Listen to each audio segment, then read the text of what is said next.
যুবক, আজকে তোমাদেরকে বলি, তুমি যদি মুসলমানের সন্তান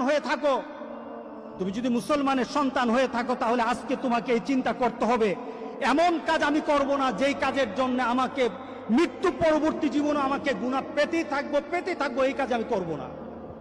এটা মুসলমান, এটা হলো মুহাম্মদ সাল্লাল্লাহু আলাইহি সাল্লামের কলিজার টুকরা উম্মত, এটা হলো উম্মতের পরিচয়।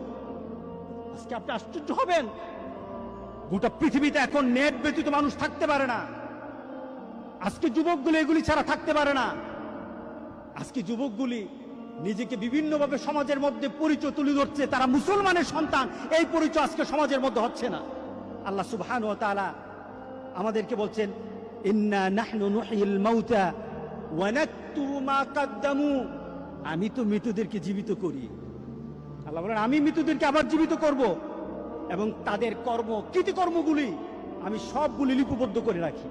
ওয়া কুল্লা শাইইন আহসাইনাহু ফি ইমামিন মুবিন, আর প্রত্যেকটি জিনিস সংরক্ষিত আছে তোমার জীবনের, প্রত্যেকটি জিনিস সংরক্ষিত আছে